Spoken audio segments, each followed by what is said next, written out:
তিনজনের প্রাণহানি, 17 বছরের অবহেলা। কসবার চকবস্তায় 1.5 কিলোমিটার রাস্তায় চরম দুর্ভোগ, সংস্কারের দাবিতে মানববন্ধন।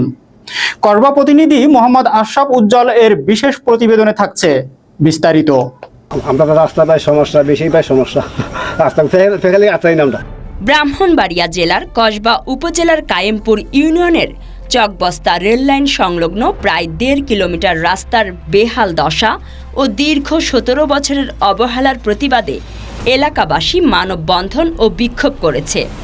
কসবা কায়েমপুর ইউনিয়নে গতকাল বিকেল 4টার সময় চকবস্তা কবরস্থান মোড়ে অনুষ্ঠিত মানববন্ধনে অংশ নেন নবীন প্রবীণ শিক্ষার্থী ও সাধারণ মানুষসহ শতাধিক স্থানীয় বাসিন্দা।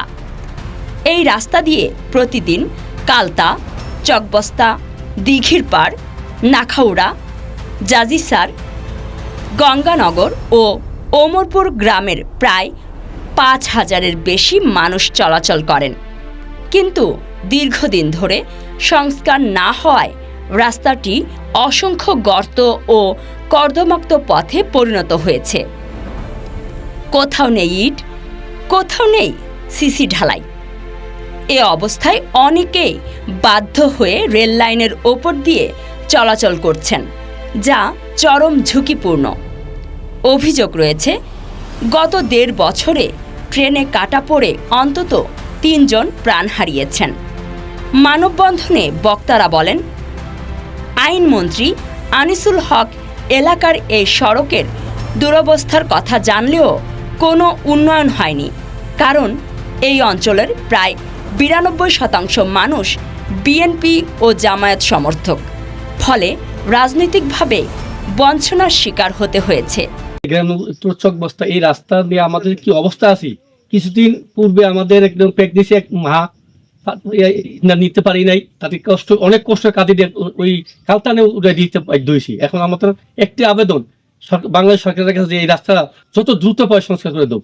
সময় এই রেলের পাথর ভাঙ্গা চলাচল করি, হয়তো বিগত 20 সাল থেকে একটা রেল যোগাযোগ হয়ে ডাবল লাইন হয়েছে। আমাদের এই রাস্তার একটা বিরাট ধরনের দুর্ভোগের মধ্যে আমরা পড়ছি। মসজিদে যায়, স্কুলে যায়, তারা আসা যাওয়াতে এই 2টা লাইন হওয়াতে তারা আসা যাওয়াতে খুব বিঘ্ন ঘটে। তো এই রাস্তাটা যদি হয় তো আমরা খুব একটু সুখী হব, সুখী হব, ছেলেমেয়েরা বাচ্চা কাচ্চারা সুন্দরভাবে আসা যাওয়া করতে পারবো। এই জন্য আপনাদের আপনাদের সহযোগিতা এই রাস্তাটা যদি হয় তাহলে আমরা একটু উপকৃত হব। ঠিক আছে, আমরা এখন দাঁড়িয়ে আছি উত্তর চকবস্তা বটতলা যে রাস্তা, এই রাস্তার দুর্দশার জন্য। আপনারা জানেন, এই বিগত 15 বছর এই রাস্তা বহুবার টেন্ডার হয়েছে। আওয়ামী লীগের যারা রাজনীতি করে নেতারা এই বারবার এই টেহা তুলছে আর খাইছে। আছে, মাদ্রাসা আছে, মসজিদ আছে, তারা যেতে পারে না। বিগত কয়েক বছর যাবৎ এই ডাবল লাইন হওয়াতে 3-4 জন লোক মারা গেছে এই রেলের জায়গা। বিগত কয়েক বছর যাবৎ খুব অবহেলিত।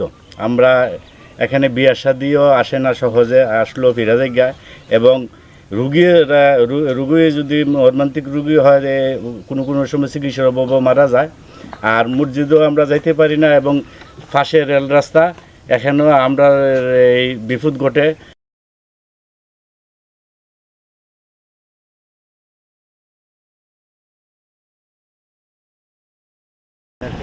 এই রাস্তাটা আমরা দরকার হই, বুঝলেন, স্কুলেও যাইতে না, মসজিদের ভিতরে রাস্তাটা বেশি খারাপ হয়, আশেপাশে গাড়ি ঘোড়াও চলতে না, এই রাস্তাগুলো দরকার হই বেশি।